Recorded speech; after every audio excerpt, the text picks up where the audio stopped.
Hey, what's up everybody? My name is Isaiah. This is Kitty. He's going to be joining us for a video reaction today.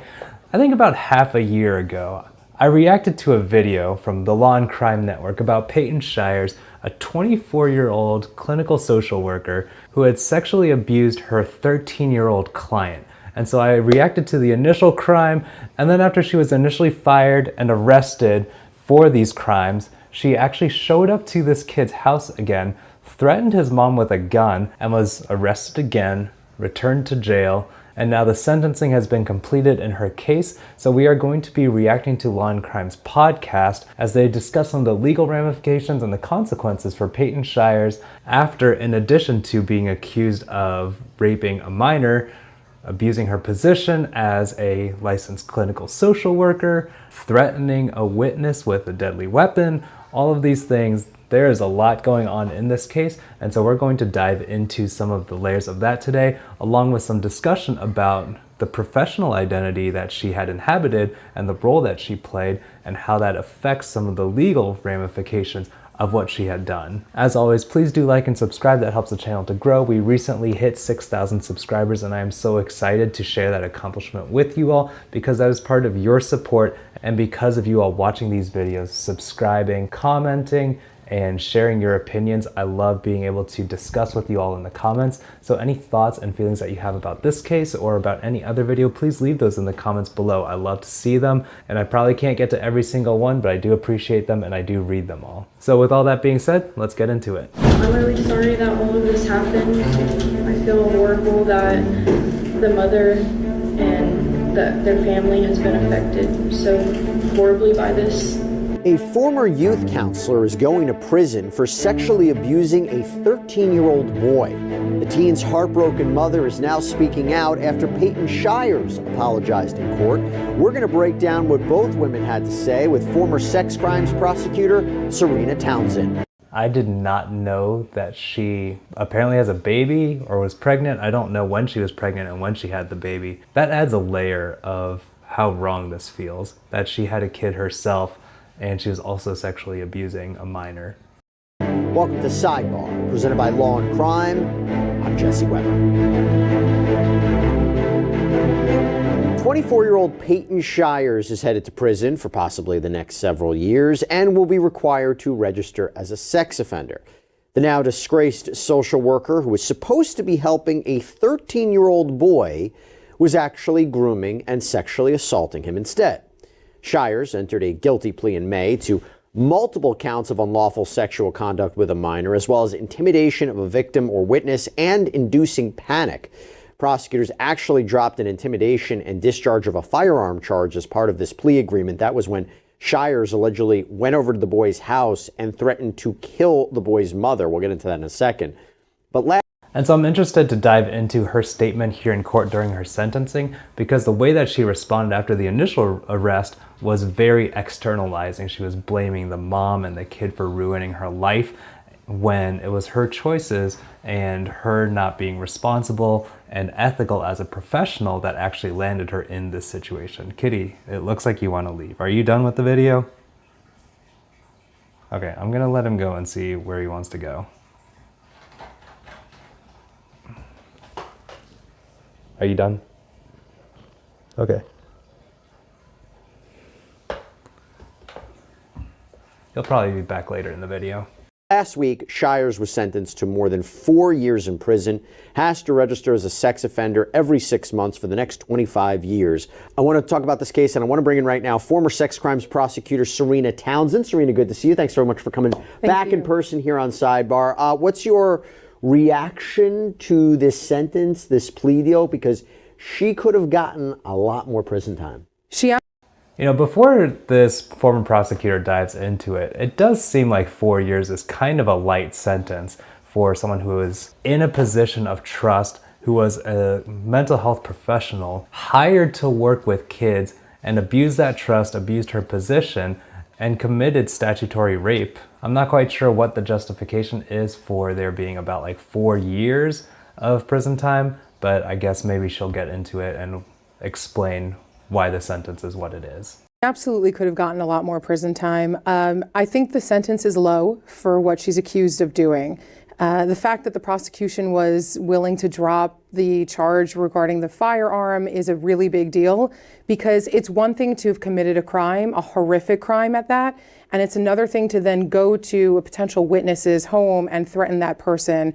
It's bad enough to do that with a gun anyway, but when that person is a witness to something that you've done bad before, it just makes things way worse. Wouldn't you agree that I think in these kinds of cases, the goal of the prosecution is maybe not to take this to trial, because you're then dealing with the testimony of a young victim, and they're going to try to avoid that at all costs. So if they can get her locked behind bars for years to come, not necessarily that she'll get released early, and we'll talk about that, isn't that a win? Okay, yeah, we talked about this in the Ruby Franke and Jody Hildebrand cases as well, where it was considered preferable that the cases did not go to trial and that they actually pled guilty, even if it was to fewer charges or a shorter prison sentence, because that meant that the victims would not have to testify in court. And we've discussed this before. I'm not like a forensic therapist or anything like that, and I don't have anything to do with the legal system. I would think that, yes, therapeutically, there might be some point where they would want to share those stories again, where they would want to narrate those stories. But the difference between doing that in therapy versus doing that in court is that therapy is private, it's confidential. You've built a space where you feel secure and safe, and that you can discontinue, you can take breaks if things become overwhelming, and you can go at your own pace. Whereas in court, I would imagine you would just be expected to continue on even if you were having difficulty, or maybe that might even work against you in court. So that would be the difference between being able to talk about trauma in therapy instead of sharing your trauma narrative in court. So many reasons why prosecutors do or do not give a plea offer in a case. As you just mentioned, one of the biggest reasons to take into consideration is how it's going to affect the victim in the case to have to testify. We see it all of the time where a victim is already, in such a bad mental state, the trauma is horrific, and going to trial and having that victim have to take the stand only reopens those wounds. I am sure that the prosecution took into account the victim's mental stability and the trauma that it would cause to have him have to testify against her.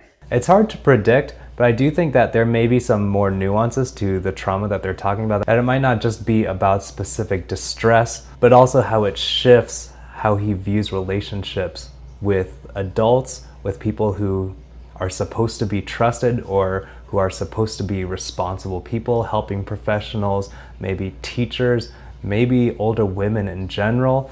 I think those are some of the layers of trauma that may not be considered as much because they're not as dramatic or obvious. But if this kid were to see a counselor or some other mental health professional in the future, that would be something that they would have to discuss right at the beginning, because they've been burned before by the counseling process. And that's something that will make it difficult to establish trust in any future helping relationships, I would imagine. Sometimes when that happens, you do see lower plea deals. Now, it was reported that the judge told her that with good behavior, she could be released within 18 months, which is crazy to think about because, again, my understanding is the max was, 28 years in this case? So the idea that she could be released within 18 months. What do you think?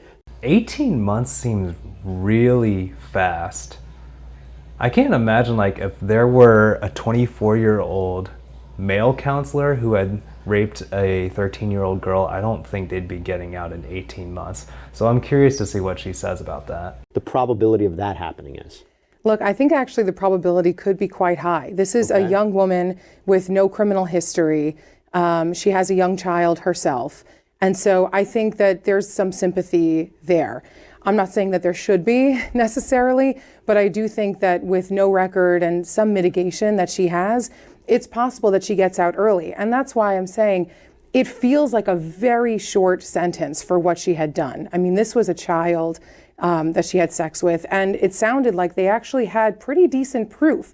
Remember that in sex crimes, so often you don't really have hard evidence. You have the victim and what they say happened. You oftentimes have, what we call an outcry witness, a parent, a therapist, something of that nature, somebody who heard what happened but not saw. Here, there was actual proof in the fact that there was video and text messages. So it just feels like the case was very, very strong, and perhaps they had a pretty decent case to give to a jury and then end up with a pretty high sentence if they won at trial. And talk to me about when she is released and is registered as a sex offender. What does that mean? What limits are put on her life? What protections are put in place from society so that she can't be put in a position to allegedly or seemingly... Just thinking in a professional sense, I feel like this just tanks her career. I don't know how you recover from that. I can't imagine that she still has a license, but even if she retained that somehow, after she's released from prison and she has to register as a sex offender, any background check any agency or practice is going to do before they hire you is going to turn that up. And that's going to cut her off from being able to work with families, work with kids directly. And depending on what her training was, what her residency was, that may have been what her area of expertise was. And so if she ever does want to get back into the mental health field, I have to imagine it would be a very slow, very difficult process if anyone would even hire her. Really do this again? Yeah, I think there has to be vetting in general, even before somebody is put on a this will go on a record. registry. It'll go on a record. Right? Exactly, it will. It'll be on her record. So any job, potential job opportunity she has, as long as they do their due diligence, they'll find that on her record. Sex offender registration is public. So the fact, you don't even need those extra tools or investigatory software to find out that she is a sex offender. So you could basically just Google her or go on any sex offender registry and she'll be on it. So there's a restriction there. I mean, probably the areas where she's allowed to live, the types of work she's allowed to do, all of those things will be restricted because of her sex offender status. Is there any way for her to shorten the sex offender status, or is that once it's set in stone, it's set in stone? There are sometimes ways to appeal later on down the road and ask for some sort of shortening of that time period. Even if she pled guilty? Correct, but oftentimes it does not work. Usually you have to do the full time that's set out for you. About this case for a second. So Payton Shires, she had a fiance. She's a mother to a 4-year-old. She was living in Columbus. So he's saying she had a fiance. I don't know whether that means that they're married now or they've split up. Probably understandable given the circumstances if they did break up. But if the kid is 4 years old currently, that means that she had a child when this was all happening. That's really hard to imagine how that affects people in her circle as well as the family that was victimized in this instance. Columbus, Ohio, like Serena and I were talking about, and she had gotten her social work license in the summer of 2023 and worked with the National Youth Advocate Program, which paired foster children and other kids with counseling and support. But let me emphasize that just one more time. These were children who needed help and care. And foster kids too. Like, you're talking about the vulnerable populations. Kids who are coming from maybe unstable homes or just unpredictable housing situations, and she's taking advantage of that as a social worker, as someone who's supposed to be helping them through that transition and preying on kids who are already in a tough spot, who are maybe inclined to trust her because she represents the organization that's supposed to be supporting them, helping them through that process.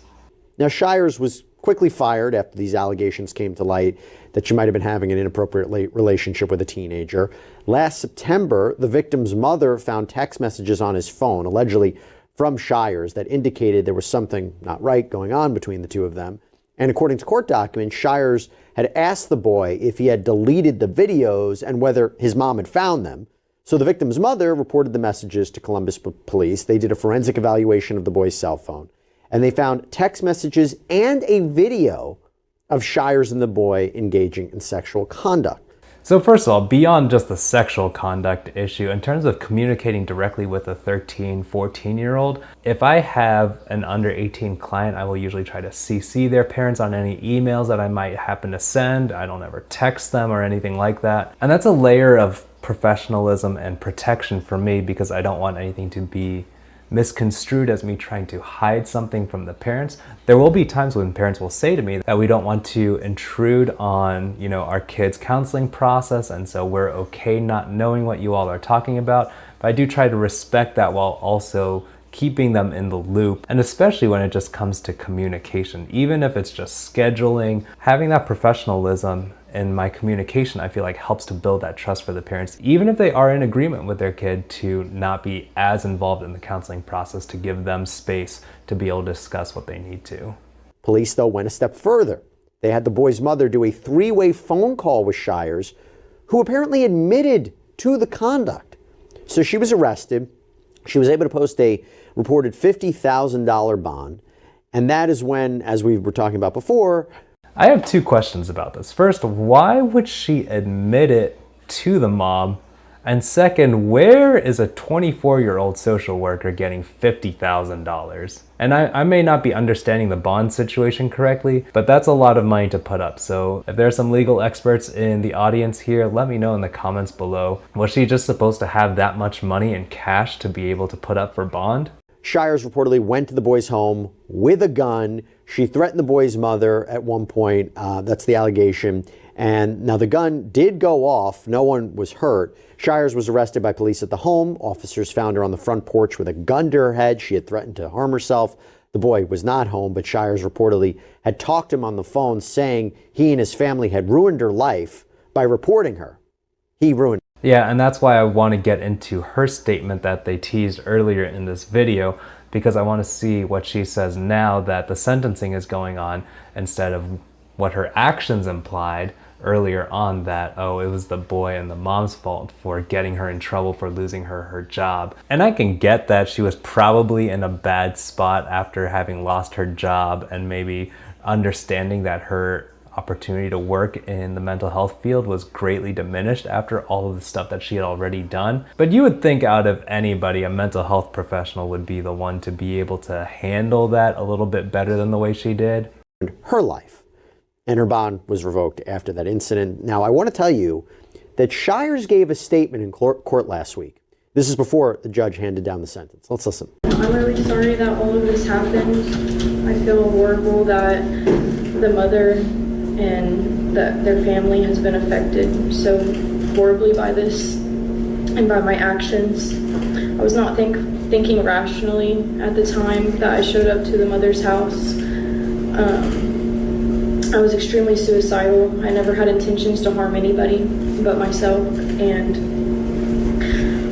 I'm just thankful that she took the right steps to call the police, and she saved my life that day. And also, I just feel horrible for the mistakes that I made in the social worker-client relationship. I cared for him, I wanted to support him, but my lack of boundaries caused severe mistakes to be made. I'm praying for the family. I've been praying for the family since I've been in jail, and I just hope that they can heal from this. I hope that they can find peace and gain trust with other social workers in the future.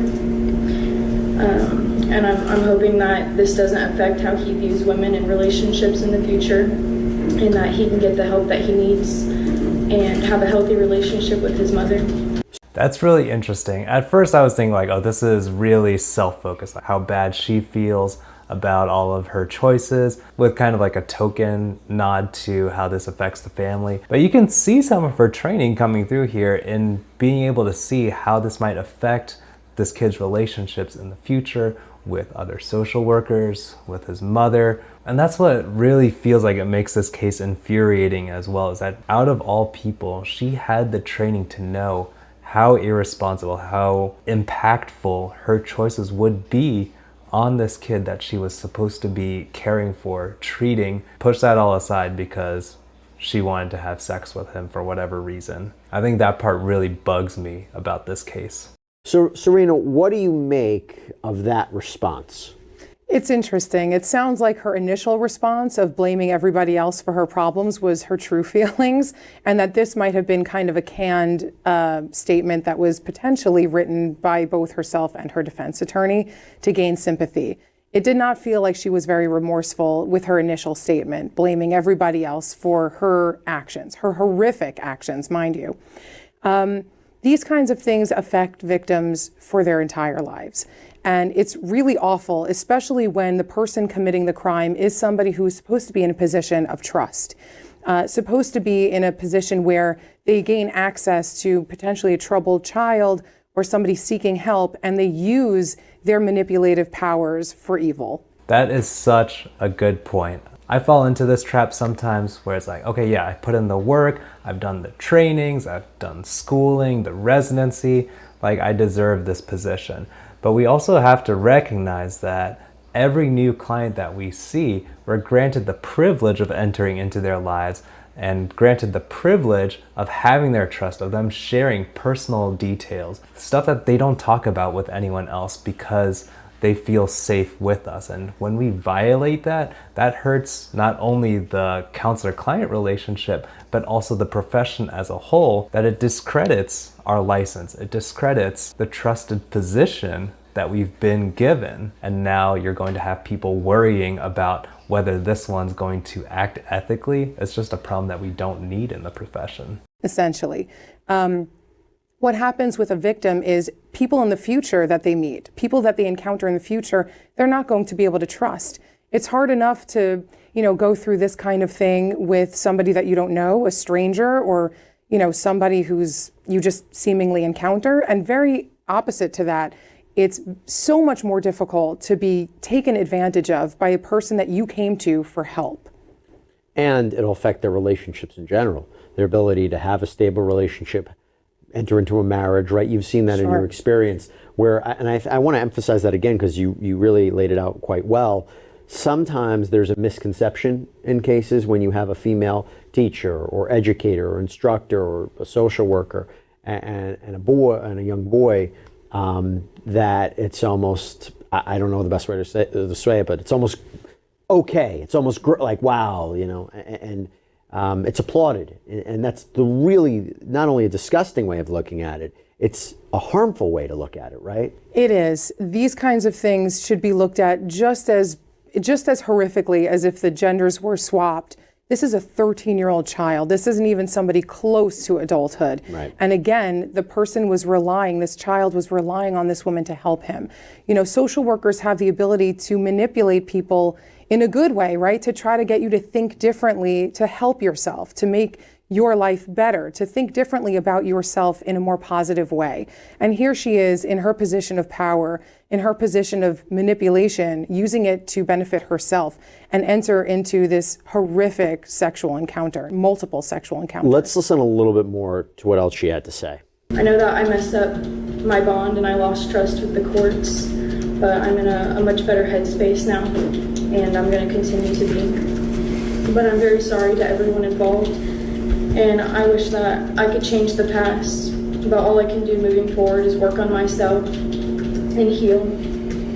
So I just hope that the family can also do that. I don't like that part of the statement, that all she can do is focus on herself and heal. Like, she's not the victim here. She's not the person who was hurt here. I get that she lost her job and her future is going to be very challenging after she serves her sentence and has to register as a sex offender, all of that stuff. But if you're going to make a statement, let's focus on the healing of the family, right? Mind peace. So Serena, what's your reaction to that? Because I think a lot of people could look at that and say it's more about her well-being, right? And also, is it believable that this incident happened only last year, right? And to have that 180 and realize, what I did was bad. It doesn't usually take that. I mean, maybe people are different, but does it seem suspicious that they have that 180 about their conduct? I would imagine if you're going to engage in this kind of behavior, it might take years for you to understand what you have done. Oh, absolutely. I think that it's way too soon for her to have actually found remorse and understanding of the damage that she did to this entire family and especially to the victim. It sounds just very convenient for her to say these things right before she's about to be sentenced and her fate is to be decided. I think she will learn in time. I don't know if her feelings will change, but she certainly will get the punishment, hopefully, that she deserved here, because I can get the skepticism, but like I was saying before, if anyone was going to understand and be able to get at the ramifications of her actions on this boy's mental health and on his relationships and on the family's mental health, then it should be a mental health professional who's been trained in all of this stuff, which also makes it a lot worse because she should understand, she should have known. And this should have been something that maybe she should have gotten supervision for, even though she was licensed at that point. When you're dealing with something that challenging that you might actually act in a blatantly unethical manner, an abusive manner in your counseling role, that is absolutely a time when you need to seek out supervision again and have someone provide that accountability for you, checking in on you. How are you doing with this issue? How are you preventing any potential ethical issues from happening in the first place? The solution is not to keep it secret even more, because that makes it more likely for us to act in a way that's unethical, but to get that accountability, get that supervision from somebody, both protect our clients and ourselves. She's going to have to, I assume, go to some programs, and she herself is going to have to seek therapy and do better and learn about what she caused with her selfish acts. Well, the judge called out Shires for her behavior. Let's listen. I'm to consider the seriousness of the offense, which is a serious offense. You violated the position of trust that you had. This young man was a child. He was a child. He was 13, 14 years old. That's a child. You're 23, 24 years old when all this was going on. You know, he was trying to get the help that he needed.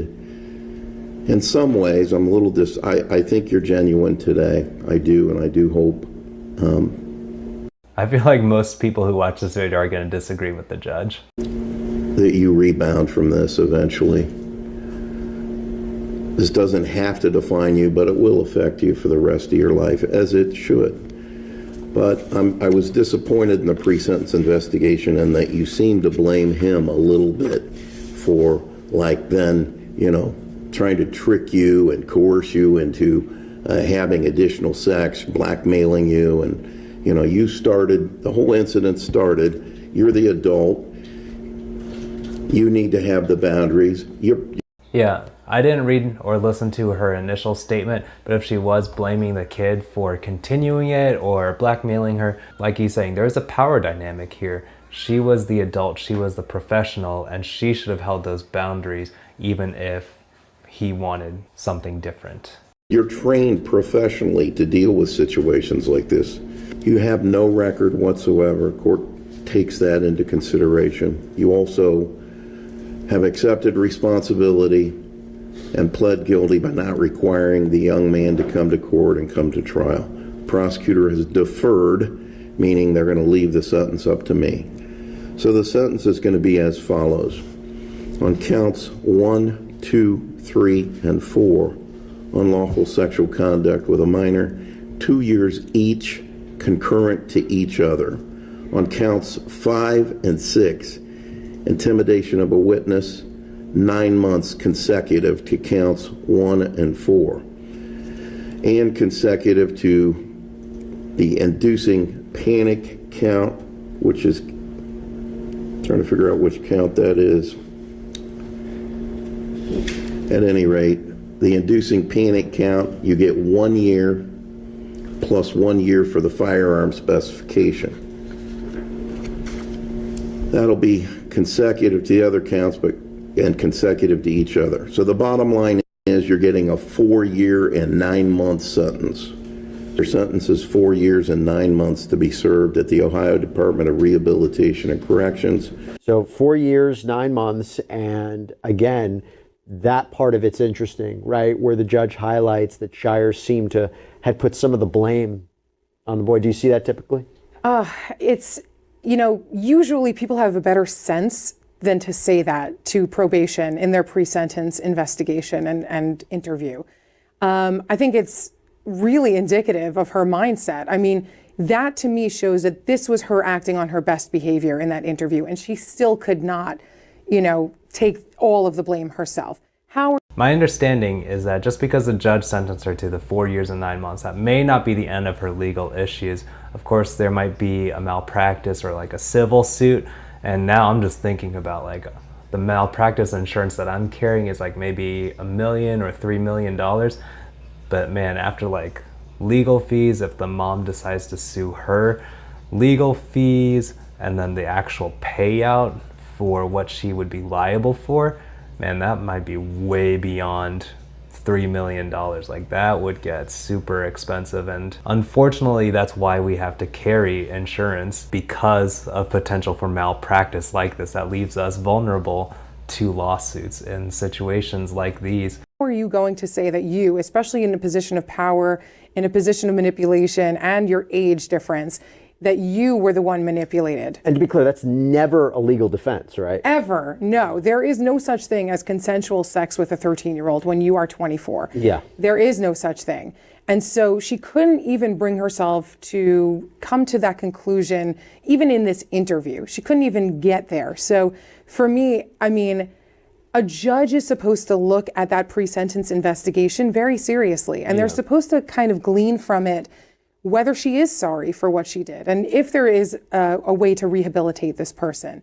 And if I were the judge, if I were thinking of 4.5 years before viewing that pre-sentence interview, I would have upped it after that. Well, during the sentencing, there was a statement from the victim's mother that was read in court. Now, by the way, she hasn't been identified, but she said that Shires' actions in this case have had a devastating impact. Quote, "He was manipulated, groomed, and sexually abused by Miss Shires. I regret I ever let you into my house." And the victim's family has also filed a lawsuit against Shires and her former employer, National Youth Advocate Program, or NYAP. And there we go, yeah. So there's a civil suit as well for both her and the employer. That's interesting. I guess depending on her status, so like I'm a contractor, so I'm not technically an employee of the practice that I work at.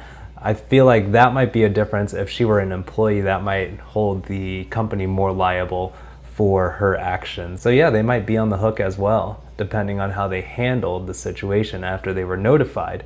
And the lawsuit is based on the allegation that this mother reportedly told NYAP about her concerns around Shires' behavior, asked that she be removed from her care. According to the lawsuit, NYAP failed to remove Shires from care, and as a direct result thereof, said failure, the inappropriate sexual relationship continued. Ooh, I have never been at a practice where we've had an accusation like that, so I don't know how that's normally handled, but I would imagine you take every client off that caseload immediately. Like, even if you have doubts about the credibility of the accusations, like, why open yourself up to that potential lawsuit and keep sending them to these families if there's even a chance that they are abusing that position? Like, that just doesn't make sense to me. In a statement, NYAP denied any wrongdoing and said during the investigation, protecting children is everyone's responsibility. The National Youth Advocate Program is saddened by the situation involving one of our former employees and a young person served by our organization. NYAP has reported the situation to Franklin County Children's Services and is collaborating with them and the Columbus Police Department on this case. Man, that first sentence, protecting children is everyone's responsibility, that sounds like an all lives matter kind of thing. And I'm not trying to get political on here, but that's just like, it feels like a cop-out where they're being told like, hey, you have a special responsibility to protect children, which they do. They are the National Youth Advocate Program, and they're saying, this is everybody's responsibility. No, you as the employer had a job to first vet your people, and then second, knowing that vetting is not going to catch every bad apple, take action quickly after these accusations show up. But it sounds like they didn't. And that civil lawsuit should go to trial next year. What are your thoughts on that? Good for her for bringing the lawsuit, because if she alerted them to Shires' behavior and they did nothing, shame on them, and they need to pay for it. No amount of money is going to make this family whole again and this child, reverse the trauma that he experienced. But absolutely, they should seek this lawsuit, and NYAP should have liability here if that is all true. This kind of profession, a social worker, we see it so often. We talk about it a lot.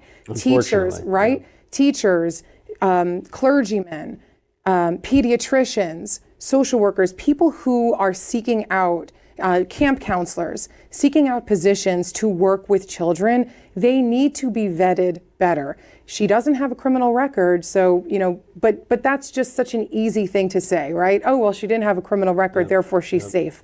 That's not true. I agree, especially if someone's going to be working with kids in one of these special capacities that requires a lot of trust and is by nature confidential and private. Yeah, absolutely. screening them somehow would be awesome. I just don't know what the mechanism is that someone would have been able to catch this. Like, she probably didn't have a lot of extensive work history because she was so young. She had just finished her license and she was 24 years old. She must have just finished grad school and gotten her license very recently. I don't know what you could base something off of to be able to have screened her out as a potential liability in that regard. Need to vet people, because why are they becoming a pediatrician instead of a dermatologist, right? Why are they seeking to work with young children? Is it because they really care about young children and want to help, or do they have nefarious reasons for it? And NYAP needed to do better vetting beforehand, and certainly once they were alerted, if this is all true, they needed to take steps to remove her from not just this family, but from all families. They needed to do an investigation, and it sounds like they didn't.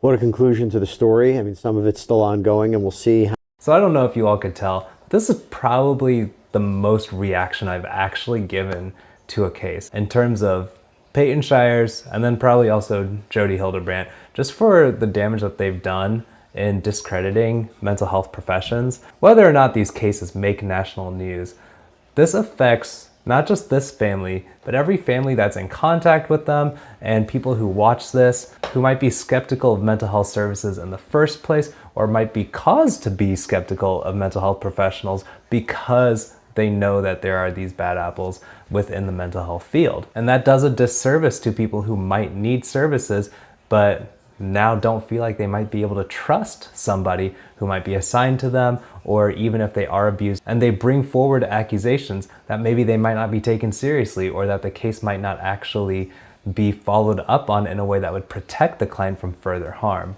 But absolutely, this is something that I feel very strongly about because of how this affects our professional identity, and it shows the sense of entitlement to her position rather than a feeling of being privileged to be in that spot where families will trust you. So everyone, thank you so much for watching this video. Please do like and subscribe. That helps the channel to keep growing and us making more reaction videos like this, talking about mental health and how we can continue to grow and develop in our own mental health journeys. Thank you so much for watching this video. I'll see you all next time.